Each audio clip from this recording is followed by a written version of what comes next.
So welcome, David. Howdy. How are you in sunny Michigan? In sunny in cold Michigan. We're solid winter here, and we got like 8 inches of snow last night, and it was like 8 degrees. So Wow, wow. Is that eight? That's 8 Fahrenheit we're talking eight about, isn't it? Fahrenheit. Yeah, Yeah, yeah. that's another one of the American isms. We're different than everybody else. Yeah, yeah. In many ways, Dave, but we won't go there. But well, it's Classic. summer. Summer here, and it's meant to be a lovely day. So well, I won't try and melt your snow. We'll leave it going. But Yeah, I'm Dave, coming. Dave, you've got a fascinating story, and and we're talking about weight loss, we're talking about transformation.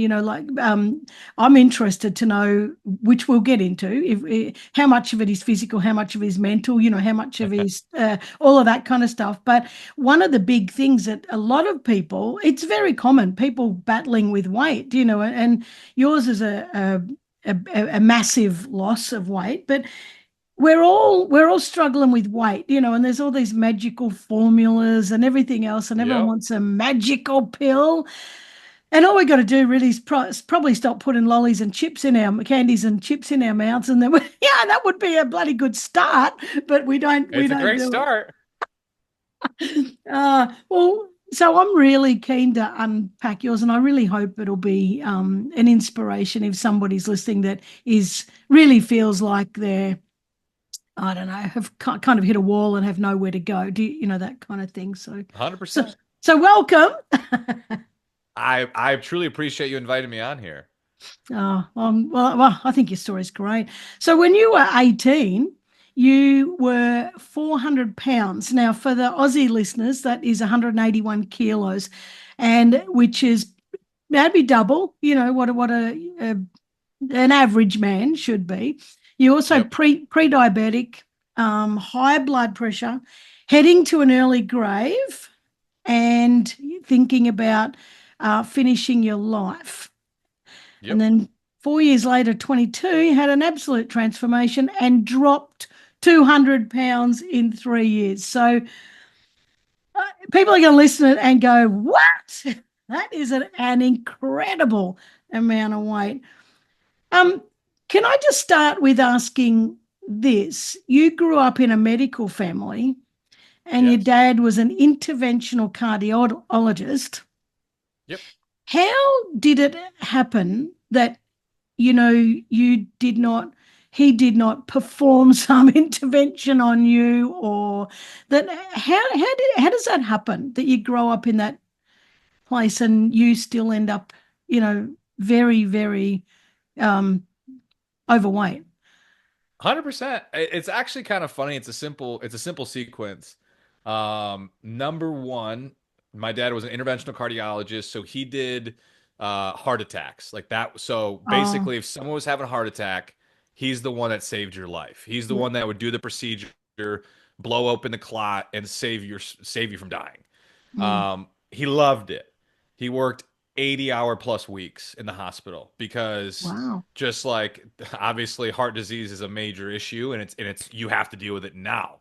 Mm. And so my dad loved it, and he worked 80-hour weeks, and he provided the best he knew for the family. His dad died when he was 12, and so Wow. he never had like a strong masculine father figure through Mm. longer into the life. And so he was doing what he knew. And my mom, an incredible human being, loving, supporting soul, but her definition of love was to always say yes. Oh, yep. And so you have a father figure who's gone a lot working, isn't able to kind of like, he tried the best he could, but he worked just huge hours. And you had a mom who always said yes. So what does every kid want? Food and Mm. video games. Yep. Yep. And so I was never told no. We had a very big house. I'd have friends over all the time. And I ate a lot of food and I played a lot of video games. Mm. And then you kind of get, I was like 300 pounds by the time I was like 14, 15 years old. I weighed over 400 pounds by the time I was 18. And you create this obsession with food, you create this comfort in food, and you get so big so relatively quickly. This is where the genetic factor of obesity does come into play, where I can just eat more than average people. Like I Mm. just it just that's there is this genetic component of hunger and satiety where I can just eat more. Now, Wow. obviously, it was cookies and chips and not necessarily the right foods Yeah. too, but it's just in such huge quantities and not feeling full, it really just got I got behind the eight ball, and then you create this cascade effect, and then I just felt trapped.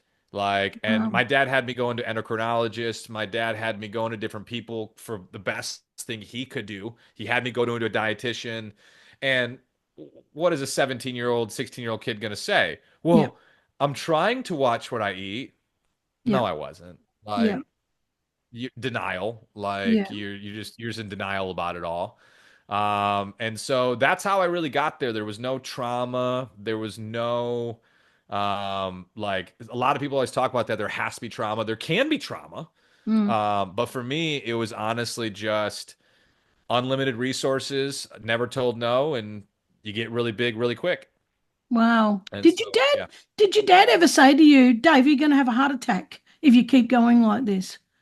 So his whole angle was like he's a loving, supporting father, and he was trying to balance a line here. So Yeah. like he wanted to make sure that I felt loved and I felt supported. So he didn't he never got to like from the conversations we've had, and because his father died when he was 12, he never really had those types of conversations.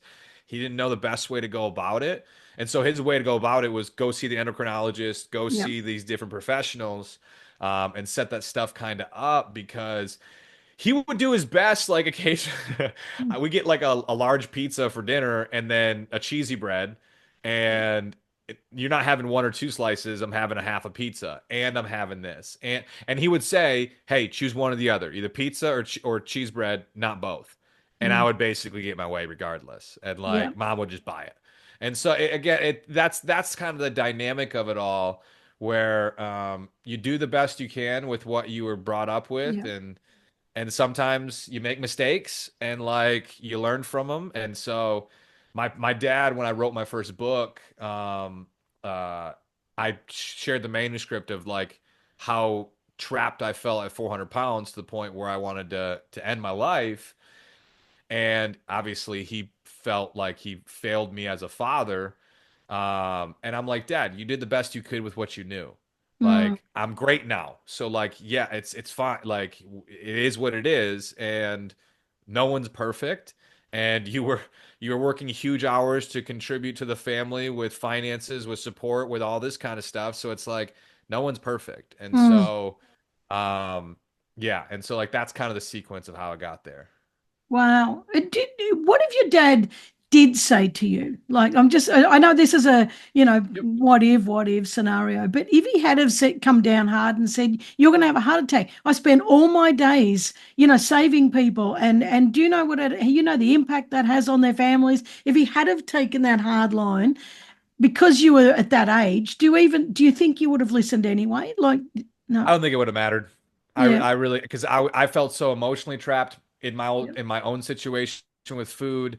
I don't think there's anything my dad could have said or done differently that Mm. really would have affected anything, because that's part of where this stuff goes. Where I mean maybe, but at the same time, if he would have put down a hard like nose, like no, we're not doing that, when push comes to shove, his hours and all this kind of stuff, he still couldn't he couldn't Yeah. Yeah. micromanage me. Yeah. Yeah. And so like I would have found with my relationship with food at that time, and eating what I wanted when I wanted, I just don't think it really, even if he had that like hard like Yeah. masculine no, we're not doing that. Like he tried a few times, it just didn't matter. Like Yeah. this didn't matter. Yeah.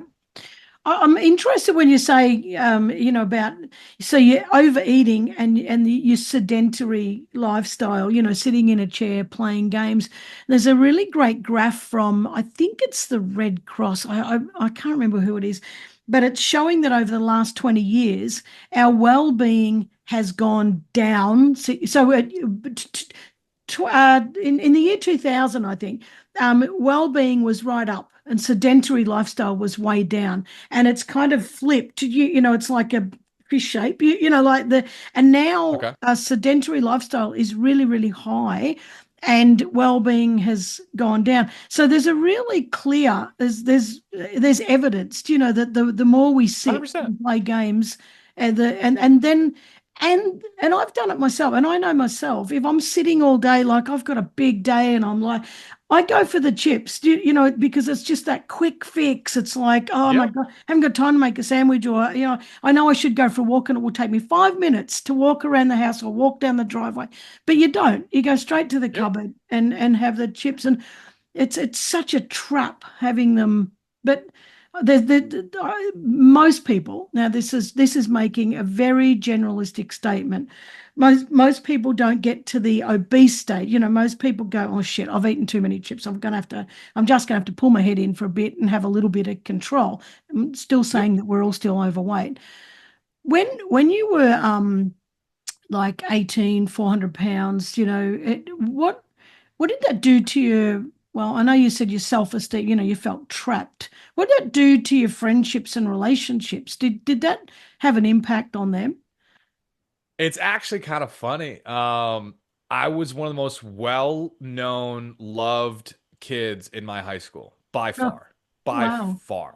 I was the funny fat kid that everyone loved to be around. I was still the same personality type, just 400 pounds. And I think that's always like a projection that a lot of people that are overweight get into. It's like I gotta be the funny guy because obviously I'm big. Yeah. Yeah. And like you get that whole thing. But to be honest, that's actually the crazy part about the depression side of things at me in high school was no one knew. Like none of my best friends would have even guessed. My parents had no idea. No one knew I was in such a depressed state because I put a mask on that I went and did all the fun things. I hung out with friends every single night. I did all this. I did everything that would like it's always I always kind of joke. It's like I was blessed with the most cookie cutter perfect upbringing you could ask for. Two Mm, parent household. yeah. Dad made a lot of like a lot of financial support. Um, crazy enough, from the ages of literally since I was born to 18, I witnessed my parents argue twice Wow. in 18 years. Like they had a very good relationship with one Yeah. another. Yeah. I had all the friends, everything you could ask for. And that's what's always so fascinating is you can literally have it all by all encompassing purposes, but how you perceive yourself and how you perceive your life may not be that way. Yeah. And I felt so trapped with like what my, because I obviously 400-pound life, walking up a flight of Mm, stairs sucks. You can't walk more than a few, like a mile before you get chafing in your legs and the pain yeah. from that and the discomfort in my back and sleep quality. All that stuff was suffering unbeknownst to most people. And I just kind of like, wow, I'm going to suffer like this for the next 40 years. Like, there's no way. Mm, There's no way. And so, no one knew that I was having those types of thoughts in my head. But it was something that I struggled with daily. That from the outside looking in, my life was sunshine and rainbows. yeah. But to me, it wasn't. So when you said that, I'm not going to live with this for the next 40 years, and that's when you're thinking, I have to end it, or it's one of the options is to end Yep. it. When, and I've never felt that way, so I don't understand, but I'm just going to make a projection and, just have a guess at this. I imagine that when you're feeling so defeated, deflated, so in pain, so unhappy, so depressed, that kind of thing, it's very hard to see the positive. It's very hard to go, oh no, actually, I have another alternative. I could just switch over into that positive alternative. So, how did you do?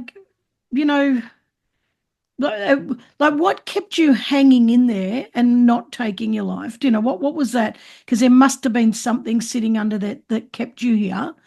And then what made you flip into seeing some optimism?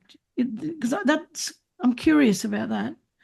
100%. So like what got me there was just the idea of like being that big there's no way you're getting out of this. It's too like the whole Mm, phrase of like I'm too far gone. Yeah, mm, if it was 20 pounds, whatever. If it's 50, but 200, there's no way. It's not mm, possible. And so you create um this all or none mentality, and you create this I do like the phrase. It's very simple, and obviously there's a lot of nuance to this whole situation. But yeah. at the end of the day, I do believe in like the idea of like wanting to end your life comes down to the pain of your current situation feels bigger than the pain Mm, of what ending it would be. Like yeah. that's it. Like Yeah. that's the disconnect. Once that transition happens, that's where people and they feel like there's no way out of this situation Yeah. Yeah. other than that. And so God's grace, I don't know. Like I had two very close moments when I was a senior in high school where I almost did it. I didn't. And then I made it to college and I kind of floated, was still 400 pounds, was still that life, but at least there was enough change in scenery that I was at Mm, least going to college and doing some stuff. And then the transition was like my junior year of college. I was pre-med. I was planning on going to med school, which obviously is yeah. hysterical. Yeah. Very Like ironic. Yeah. the irony is very strong. Yeah. And I was an EMT at the time and all this kind of stuff. And I decided med school wasn't for me. I saw where medicine was going in the sense of like just how corporate medicine was getting, and you Yeah. were no longer considered a medical professional. You're basically a glorified employee, Yeah. all that kind of cask. And then I saw from Dad's extreme stance of like, all right, I don't care how much money you make. If you're working 80 hours a week, does it really matter? Yeah. And so I was seeing the extreme natures of what medicine was, and I was like, no. Mm, And so I was in this real transformational phase in my life. Like I'm like, okay, I had this whole plan to go to med school. Now that's going away. I was still obviously 400 pounds and felt trapped in this body, but wasn't necessarily as in that extreme emotional state. And the biggest shift for me was when I made the decision that med school wasn't for me, and I started looking at different options. I got a new friend group, and mm, that new friend group in particular was huge into personal growth and development. yeah. And one of the things they challenged me on was reading books, personal development books and stuff. And the first book I read was The Compound Effect by Darren Hardy, which obviously for anyone who's read it, it's a really simple book. And it's Mm, actually like, it's funny because like the whole book comes down to one fundamental thing, which is how do you lose 200 pounds? yeah. You lose 2 pounds a week for 100 weeks, you lose 200 pounds. Yeah. And I was like, okay, the compound effect of small things over an extended period of time makes a massive shift in your life. Okay, I can wrap my head around that. Yeah. And so I was 408 pounds my junior year of college. I was like, next Sunday, me 406. And then I hit it. And I was like, next Sunday, me 404. And I hit it. Next Sunday, 402. I hit it. I hyper fixated on losing 2 pounds a week. I didn't care about losing 50. I didn't care about losing 100. I didn't care about Yeah. losing 200. And that momentum once I hit 50 pounds down, I had this true aha moment. Like, I'm changing my freaking life. I remember stepping on the scale 50 pounds down in my apartment in college, looking myself in the mirror, just bawled my eyes out and said, I'm changing my entire life. Yeah. And that's when I really dove into the psychology of the brain and like neurolinguistic programming and a lot of different psychological factors that affect your emotional state and your actions and nutrition and fitness. And over the next 2 years from that point, I dropped 200 pounds in body fat. So that was, Wow. and like, there's a lot to unpack with it all. Yeah. But the main mechanism that started it was law of association change and who I started surrounding myself with. And then Yeah. number two was just starting to question how I thought of things Mm, and starting to develop my quote unquote mindset of how I perceive myself and others. And mm. that whole pattern change shifted everything. Wow. And sort of in a way, that book also saved your life, just because it 100%. simplified things. I think we've got a big problem with overcomplicating everything. And here's the Yep. blueprint, and it's bloody 65 pages of how to do a blueprint. But hang on, the summary is only one paragraph. And that summary would actually, change our lives. I haven't read that book, 100%.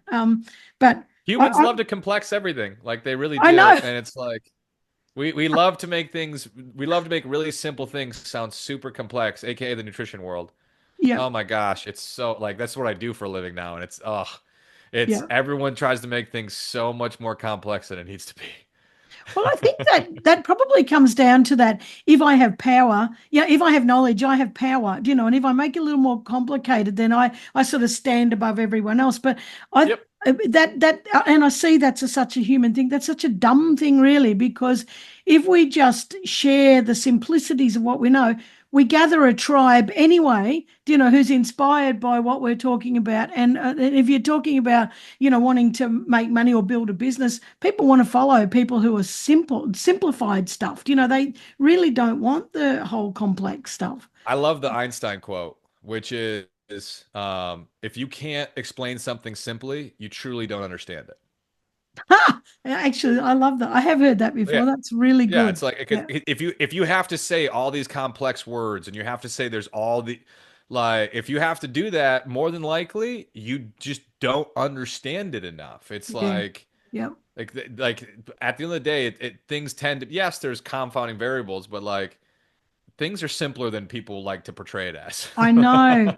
And but it really does come back down to that. We like to sound important. We like to think, like people to think that we've got all the bits and bobs. But I know myself when I'm doing training, no one wants to hear all the bullshit. They just say, No, give me the bottom line, give me, give me the which meat and I do, potatoes. and it's yeah, I agree.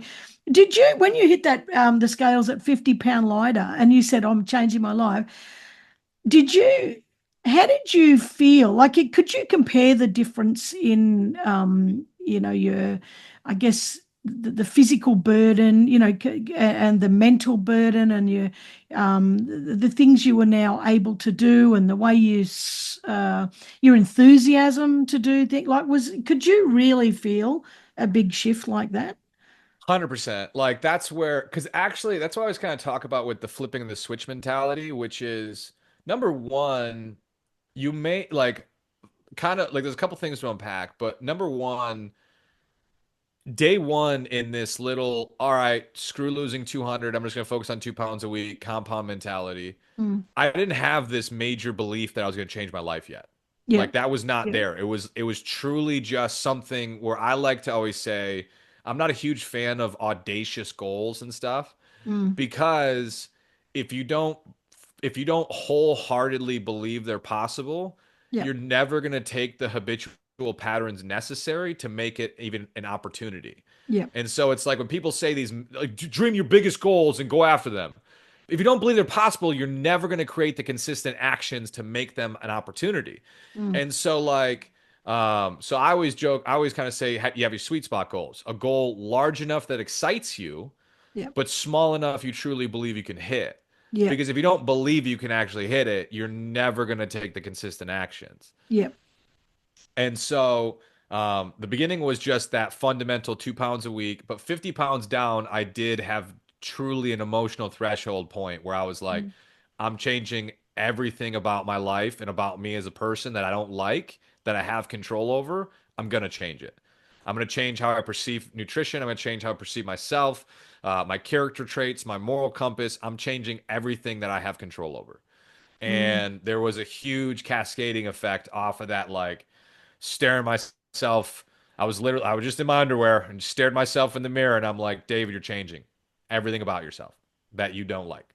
And there was like, and obviously there's a lot to break down, and I got really into like going into like the neurolinguistic programming, and like I sat there at 50 pounds down.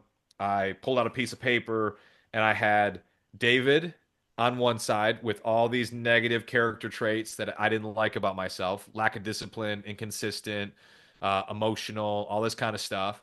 And then on the right side, I actually used my Instagram handle, Fit D Rock, Yeah. and I wrote down all of the character traits that I want to be known for the rest of my life, like grateful, Yeah. passionate, consistent, disciplined, all this kind of stuff. And I just started to look at old me and who the person I'm going to become, and I just fixated on all the new character traits I was going to build myself into, and that pattern of like I'm changing myself as who I am as a person Mm. in this transformational time I'm in. I think it's one of the major reasons I've never like I've been down 200 pounds now for 10 years. Yeah. And that's one of the biggest differences is like one of the things that holds a lot of people trapped is they may lose some weight on some diet, which is Yeah. cool, but they still see themselves as their old self. And Mm. no matter how much weight they lose, if they can't break the pattern of that's an old you, that's not the new person you've built yourself into, you slowly get sucked back into old patterns and all that kind of stuff. But that's really hard, isn't it? Because when you say I love what you're saying, and I love what you did, and I love that you fixated, and I love that you did it, you achieved it. But when you think about it, it's kind of like you're right. If you don't see, if your default is I am the person on the left, and it's you've lived that for 20 years, and that's who I've become, and that's my. It's how do for example, gratitude. I'm an ungrateful prick. Rah, rah, rah, rah, rah. But Yep. now suddenly I said, well, gratitude, that's a really good thing. And that's, I want to do that. So there must be so many little subtle practices under each of these words, that like changing your behavior. So there's all these thoughts about, well, my thoughts change my feelings, change my behaviors, my feelings change my Yep. thoughts, change my behavior changes my feelings and my thoughts. It's kind of this the NLP wheeled, you can go sort of in any Yep. direction to get this thing going. Did you if I asked you your feelings, thoughts, or behaviors, which one did you really have to focus on to feed the others, if that makes sense? Ooh, that's a great question. I don't think I've ever actually been asked that, and I've done a lot of podcasts. Um, I think it's a combination. I think like one thing I'm a huge advocate of, and like I look back on is number one, you don't stop bad habits, you fill Mm. bad habits with better ones. Yep, yep, Like that whole process. You like, I don't, contrary to public, I'm this negative schmuck. I want to not be a negative schmuck.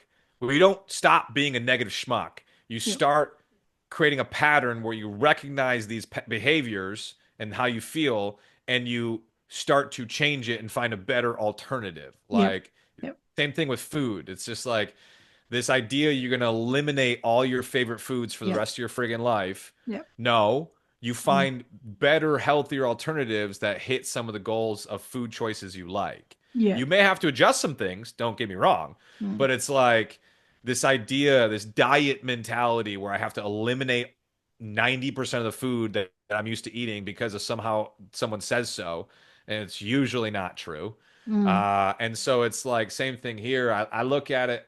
Um, Gosh, I mean, I think the biggest one, at least from an obesity lens, is you like, and I do think like when your health is off, your body's off, Mm. everything's kind of wonky. Yep, And yep. like you get your health in check and you start to create like I don't want to say like because I always warn people on this.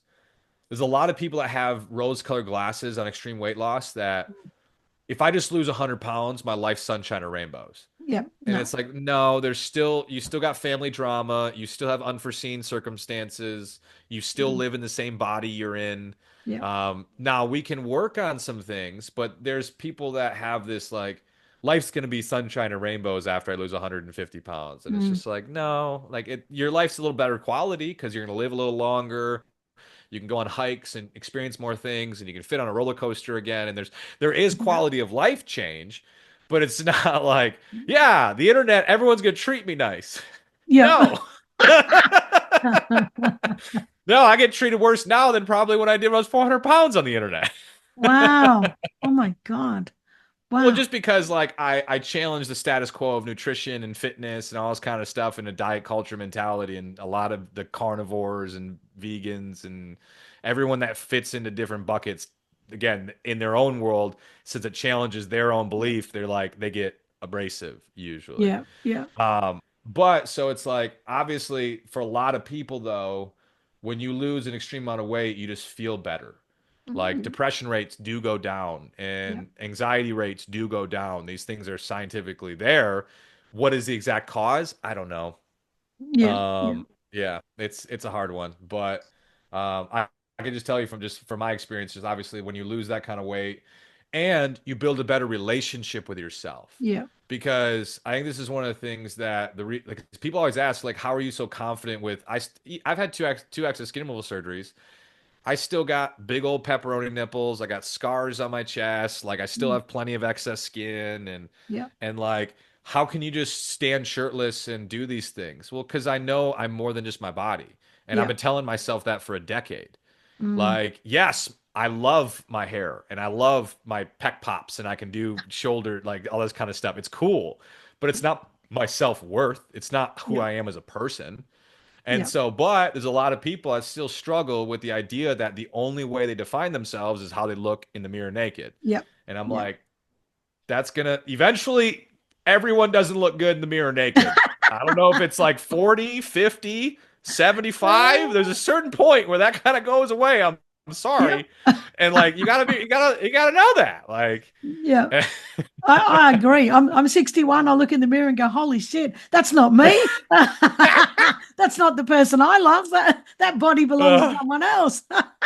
exactly. And so like, but if you create this mentality that your quality of who you are as a person is defined in this physical body. Yep. Now again, your health does matter. Yeah. Don't kid myself, but like there's so many people that create these unnecessary extreme negative views of themselves that leads to all types of issues. And so Yeah. I deal with that with people like I've had friends that have lost hundreds of pounds that have done, but they still see themselves as that 400-pound person. Wow. And you have to work that like that's where I always say, contrary to popular belief, you can physically change without mentally changing. Mm. Because you hook on some fad diet, some diet. You grab a hold of a diet, you lose a bunch of weight, but you're just like you're just really wound tight and you're like I gotta hold on to this thing, I gotta hold on to Mm. this thing, and I see it all the time, and they're still thinking that this random diet is the reason why they lost the weight or whatever. And I'm like, the fact that you have such resistance to what's going on, you just haven't let go of your old self, and you Mm. still think you like, and it's like it's not who you're a different person now. You don't have to be so fearful of food. You don't have to have this fear of going back. Like and so contrary to popular belief, there's plenty of people out there that lose hundreds of pounds, but they still have this emotional just baggage that because they're terrified of going back. Mm. That I went through at one point, but you can work through it over time and let go. Mm. Um, yeah.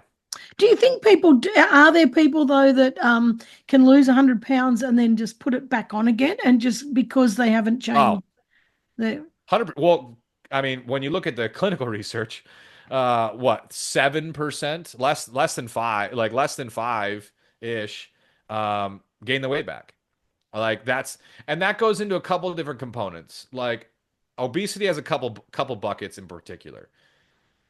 The main bucket is, I still think, is majority lifestyle driven, mm, meaning when I say lifestyle driven, usually it comes down to they're falling for diet culture, they're creating unnecessary restrictions, mm, which then leads to an unsustainable lifestyle, and yep, all they know is hyper restrict or binge, yep, and they have yep, no idea what balance looks like. That's the majority of the bucket. mm, However, there's still also a genetic disposition to obesity where on top of if you just like you said limit the chips, eat more salads, eat more mm, greens, eat more lean protein instead of eating deep fried Twinkies and burgers, mm, and like just eat a grilled chicken salad yep, instead of what like not major shifts. You can eat a little bit of chocolate but don't have six ho-hos, mm, like all this kind of stuff. If you found that balance, it would help most people. mm, But there is a population out there, let's just say out of this, at least America, for example, 60% of Americans are clinically obese. mm, 60%. mm. Australia, it's probably 30, Probably maybe. close. Probably the same. Yeah, Yeah, yeah, probably 30, 40. Of that 30 to 40%, I would argue 75% it's just truly they don't understand nutrition. They yeah, get that stuff. They walk more. They average 10,000 steps per day. they hit a calorie goal, a protein goal, and they eat foods they enjoy, and they eat more fruits and vegetables, they wouldn't have much of an issue. And they indulge in Mm. moderation, they wouldn't have too much of an issue. But there is 10 to 20% of that bucket that truly have a genetic disposition to obesity. And it's not because they have a slow metabolism, contrary to popular belief that my metabolism's slow, all this kind of stuff. Mm. They just are always hungry. There's Mm. genetic cues of hunger, satiety, and the feeling of fullness where, like, I can tell you that for myself. I'm more hungry than the average person.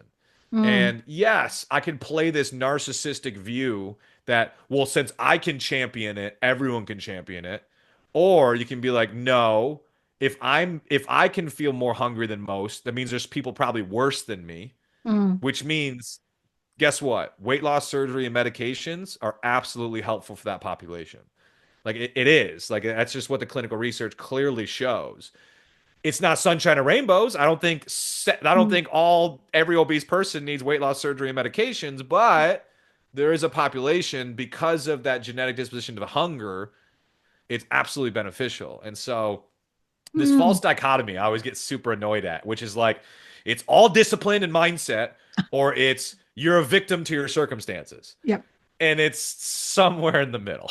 Yep. Yeah. Well, we've got to take responsibility, don't we? And we've got to. And I, 100%. I love the idea that of the compound effect. But I'm always saying that you want big change. It doesn't happen in big change. It always Nope. happens in tiny steps. Do you know? And Yep. and and people think tiny steps aren't impactful, but they are hugely impactful. And not only that, not only do you achieve it, but you get the adrenaline rush of the success hit. I did it. I did it. I Yep. did it. And the more of these you get, the more you want them. And so Momentum. and it is momentum. And I love it. When you said you lost, you've had two weight loss surgeries, two no skin, Excess skin. excess skin surgeries. Yep. How different did that make you feel? Like I Oh, know it was huge. I know a couple of people actually who've got excess weight and go, I don't want to get rid of it because I'm scared of we're not going to change anything. I like that. And I'm like, might make you feel much lighter. It might make you feel great about yourself. But I'm So actually, there's two sides to that. So you have people that are considerably overweight that would lose weight, but they're worried about the excess skin. See, I call no, bullshit. no, people who have lost the weight and Oh, they they have have lost the weight. got the Okay. extra skin and they're like, I don't want to do surgery. And I kind of wonder, I shouldn't say it, but my brain goes, oh, I wonder if you're just leaving it there to put the weight back into it, just as a, 100%. I think it plays a role. There's a couple of like I always love the caveat where you said before. I deal with this all the time. People going, they're 150 pounds overweight, 200 pounds overweight, and they go, David, I would lose the weight, but I'm worried about excess skin. And in that yeah. situation, I call bullshit. Like I'm like, Mm. wait. You're telling me the only thing holding you back is that you're worried about a little excess skin, which you could get cut off Yeah. if you lost 100 pounds, like 150 pounds. I'm nonsense. That is the most surface level fear you have that you can justify and rationalize what you're doing because you're terrified to say, what if I try again and fail? Mm. That really sucks. This you start to actually feel this like try to make this change again, but you fail and fail yourself, and that pain feels way worse Mm. than saying, "Oh my gosh, I'm worried about a little excess skin and getting it removed." Like Mm. I always call nonsense when Yeah. someone you it's like that's their surface level justification of why they're not willing to change. But going off of the second one, yeah, I mean, it's a pretty extreme surgery. Like when push comes to shove, like the Mm. chest wasn't a big deal. Like getting the man boobs removed of like excess skin, I felt pretty good in 4 weeks. Mm. The circumferential waist, hips, and butt, like this tummy tuck with the hips and all this kind of stuff, that sucked. Yeah. Yeah. It's a big recovery time. I had to wear like this compression sleeve and these drainage tubes for weeks and weeks and weeks, and that took realistically 3 to 4 months to get back Yeah. to feeling normal. Yeah. And so like obviously when push comes to shove, it is a relatively significant surgery when you think about tissue being removed and all this kind of Mm. stuff. So it doesn't surprise me that people are like worried about it. Mm. I will say that the excess skin removal surgeries was a chapter changer in my life. Like it definitely played a role with like this, like that played into the whole, that's my old me Yeah. and I'm a Yeah. new person today. Like Yeah. that's, and so it definitely helped on that front from like a mental shift perspective. But I mean, there are a lot of people out there. I mean, they're just terrified of the knife, and I get it. Like it's that's I always kind of convey that because everyone says, "Oh, well, do this cream or this for Yeah. excess." It's all Yeah. nonsense. Like Yeah. there's Yeah.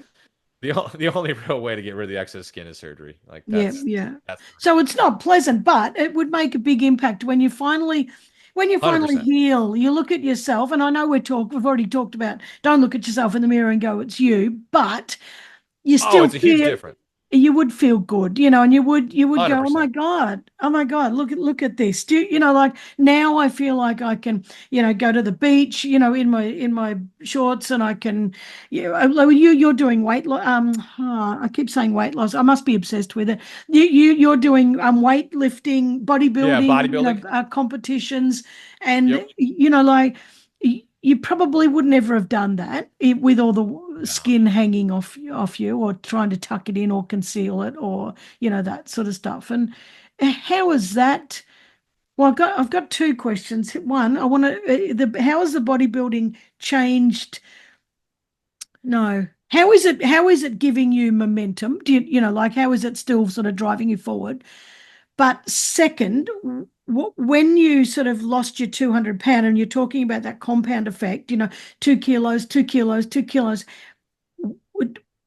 how did you not let that become such a habit that so you've hit this point and now you've got to Yep. stop this 2 pound, 2 pound, 2 pound habit? Like at what point did that become a mindset that stop? And how hard was that? And then the bodybuilding. Sorry, I've jammed two It, questions into one there. no, I honestly I love the questions because it's very important. You can't be obsessed with weight loss because weight loss it's not the goal. Yep, At the end of the day, health and happiness is the goal. yep, yep, And yes, a part of the process, if you're 100 pounds overweight, if you're 50, 60, 80, 100, whatever, weight loss may be one of the pieces of yep, building a healthier and happier you. yep. But it's about health and happiness. And I deal with this all the time. People get obsessed, like what you said, when it comes to momentum of the scale. Mm, And if you continually lose weight, you die. mm, Like, and people get hooked yep, on the weight yep, loss yep, from multiple components. Like, for example, too, social media. It's yep, nasty yep, because the dopamine hits with like likes and comments and all this kind of stuff and the weight loss momentum. I always warn people if you're making a weight loss page, because that's like one of the new things. Like everyone, like if yep, people are on a weight loss journey, I'm making a page, yep, which is fine if you're doing it for accountability, if you're doing it for like some type of like giving, totally cool. If you're doing it for validation, mm, it no, will end in a really nasty place because yep, yep, I've dealt with it constantly with people considering I've been down 200 pounds for a decade. They get hooked on because this is crazy for most people to understand. In the midst of someone's transformation, everyone and their grandma, for the most part, other than a couple people who are dealing with their own weight problems that usually project their own insecurities onto you, mm, most people are like, "Yes, Karen, you got this. Yes, mm, David, you got this. All mm, this," and everyone and their grandmother is rooting you on. It makes you feel yep, really good. yep, You hit your goal, they all get really quiet. Everyone gets quiet. Like no one today is like tells me on a consistent basis on my posts like, "David, you're doing so amazing." yep, Because you're at sustainability, it's not amazing anymore in their eyes. And yep, if you get hooked on the validation, yep, eventually it's going to stop. And then yep, most people gain the weight back yep, because they're hooked on the validation, the yep, cycle of the weight loss, yep, not actually what it means to be healthy and happy. And mm, so I 100% agree there, where it's like health and happiness has to be the goal. Weight loss may be a byproduct yep, of being a healthier and happier you, mm. but it can't be the goal because guess what? You got to at some point stop losing weight. Yeah, exactly. Yeah, and some don't. Exactly. Some And they start never. having malnutrition issues, Yeah, yeah, osteoporosis. They start yeah, having all types of problems because they get hooked on weight loss mm, instead of health and happiness. mm, And then bodybuilding. it just I just enjoy it. It's a fitness routine. Like some people like running, some people like biking, some people like playing pickup basketball, soccer, or in your case, is it football? It's football. Football, yeah. Footy, yep. Whatever it may be, finding a fitness routine you enjoy that you can do 3 to 5 days a week. Mm, At the end of the day, is strength training ideal? Yes. But again, it's about building a routine into an enjoyable process. mm, And so I love bodybuilding. I just love the workout routines. I love what I do about it. And so that's why I do it because I truly just enjoy the process of yeah, putting on lean muscle mass, burning body fat, like yeah, seeing how I can sculpt my body. yeah, It's not my value as a person. Like obviously, I love my person. I love who I am as a person, yeah, including my body. yeah, But it's like I just enjoy that process, and that's yeah, why I do it. Because yeah, actually, I didn't get into bodybuilding and strength training till after I lost over like 130 pounds. yeah, My yeah, first 130 pounds were incline walking on a treadmill and playing pickup basketball with friends in college. yeah. I didn't get into like intentional working out really until after I lost over 130 pounds. Well, you don't feel like it, do you? Like it's No. really, you don't feel happy. It's kind of like, oh, go for a walk and you'll enjoy it. But if you're overweight, you don't enjoy it. It's like it's a Yep. bloody chore. And so we all do what we can to avoid the chores. Yep. Well, And I that's love, why like I'm a huge advocate to like day one, it's like for someone who's considerably overweight, 90% nutrition, 10% fitness. And the mm. fitness routine, whatever you enjoy. It could be a lot of sex. I don't even care. Just get the body moving. I believe that does lose weight. Just get the body moving more. I just want Yeah, to see the body move more. Burn some calories. Like however yeah. you want to do it. Yeah.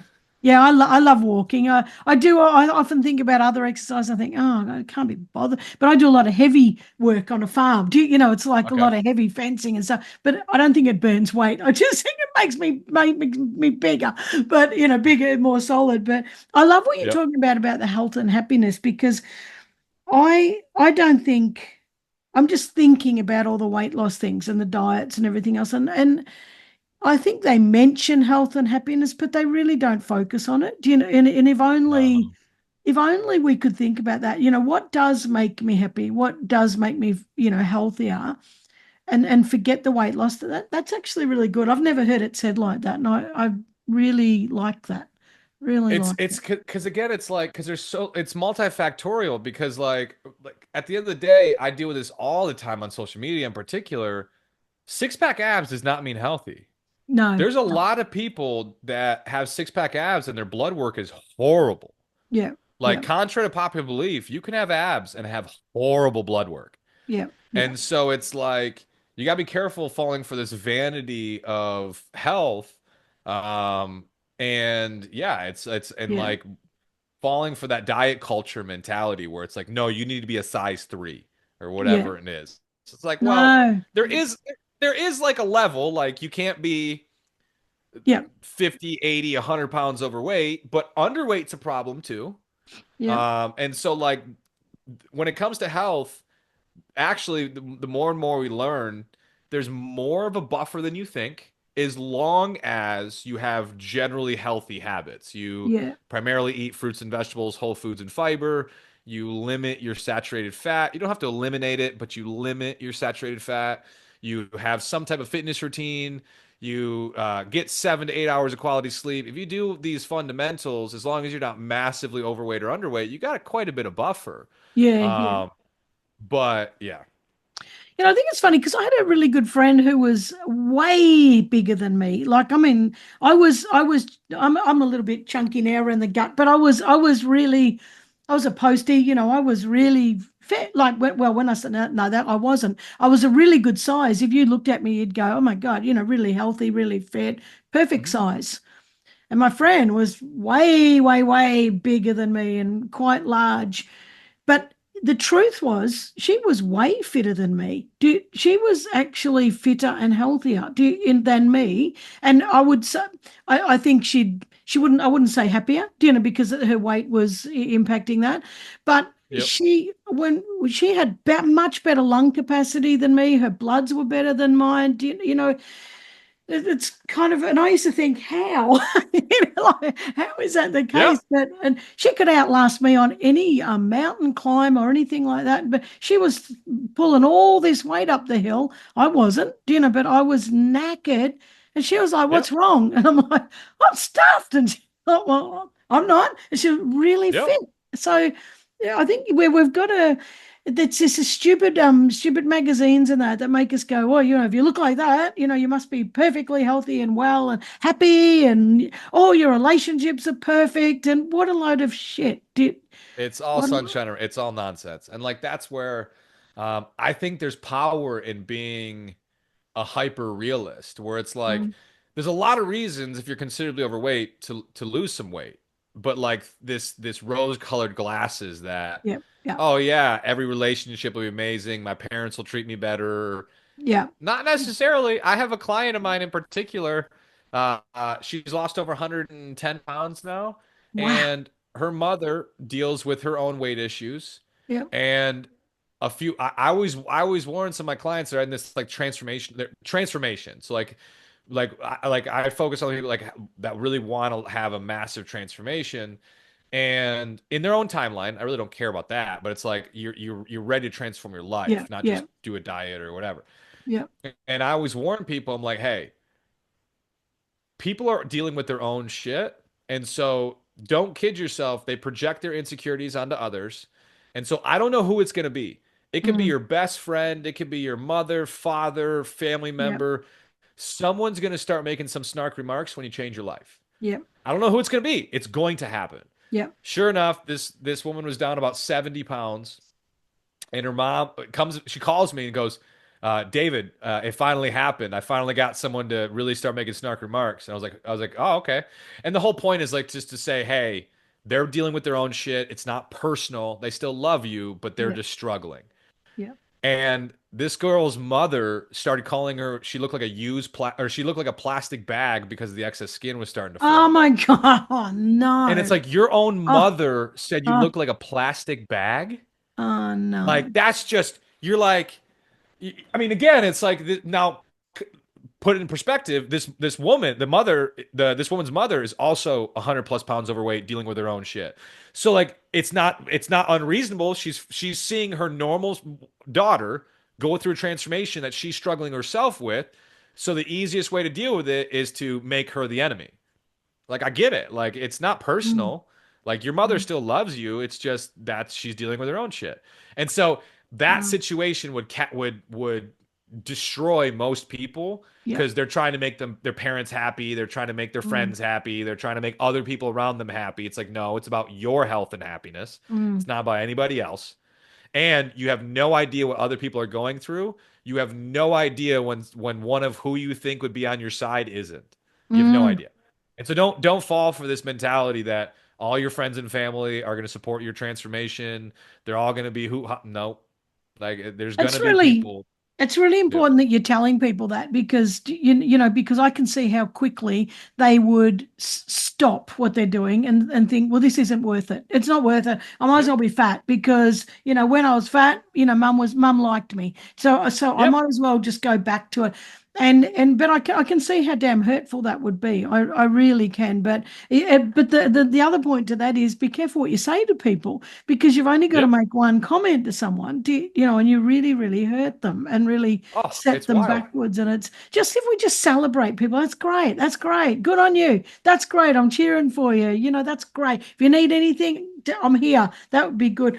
You've also got, I nearly didn't say this. I nearly let you go with that. You've also got your book that you wrote when you were 28. So, Yep. how old are you now? If you This is 10 years. You're 32. Are you something like I'm that? 33, and actually, 33. I'll Yeah. even go one step farther because so the book is great. I did you were you on the call with the documentary? That's like the big thing that's going on No, right now. That's no, that I'm really no, no. okay. So I started a documentary about 18 months ago called the Anti-Diet Diet Club. Yeah. And do you happen to know who Lane Norton is by any chance, or No. Dr. Nadolski? So Lane Norton is a PhD in nutrition. Yeah. He has over 1 million followers on Instagram. He's been on like Joe Rogan's podcast, some big Yeah. podcasts and stuff like that. And then Dr. Nadolski, who's a board certified He's into obesity medicine, all this kind of stuff. And I started a documentary 18 months ago called the Anti-Diet Diet Club that follows me and five of my friends, six of us total, that lost 1,400 pounds. Wow. And we helped my friend Ben start his journey of transforming his life. He was 5'6", 350 pounds, Oh, yeah. and he started his transformation. And over the last year and a half, he's lost a considerable amount of weight. And then throughout the process, Dr. Nadolski and Lane Norton teach the science side to weight loss and all this kind of stuff. Yeah. And Yeah. so we're about to be in distribution talks with Netflix, Amazon, and all the major streaming platforms. So Fantastic. that's the Right. main thing. What was it Yeah. called? The Anti-Diet Club. anti-diet diet club. Okay. Yeah. So if you go to Oh, antidietdietclub.com, the trailer's up right now. We did over 130,000 views in the first week on Instagram for the wow. trailer. It's been fun. It's the People are most gonna. unbiased, real look at obesity, transforming your life from an empowering lens. Like, I truly think this doc has the ability to inspire millions over the world to like Wow. make the shift that they're going to change their life. So, Oh wow. I'm all right. yeah. I'll put the link into that. But there is also your book called The book. Yep. Drop the Baggage as well. So that's as Yep. well. David, I have loved this. I'm going to put those links in the show notes, but where can people find you other than those, where website, Yep. Insta, The where? main place is my social media, fit_drock, Yeah, fit_drock is all my main social medias, Instagram, TikTok, all that kind of stuff. yeah, You can go to the website, antidietdietclubdoc.com, and then there's a subscribe into there to stay connected with the doc and everything going on. yeah. The trailer, it's powerful. So if you guys haven't Wow. seen the trailer, highly recommend it. And yeah, those are the main places. Fantastic. I'm going to go and watch it now. Actually, no, I'm not. I've got a coaching call, but after that, I'm going to watch it. I'm going to watch it today. That's fantastic. But David, this has been absolutely wonderful. Thank you so very much for It sharing was an this journey. absolute pleasure. You asked some of the best. I've been on a lot of podcasts. You asked some phenomenal questions. Yay! Yeah. Well, see, that'll keep my momentum going. Thanks. Yes. Yeah. That's good. Well, I think I'm just a curious little bugger. I really want to understand stuff. So thank you. That's a compliment. I really appreciate that. Really do. You are Thank you. welcome. Well, we will catch up again anyway, but thank you so very much for sharing this part of your journey. Really appreciate it. Absolute pleasure. No worries. All right, catch you soon. See ya. Toodles.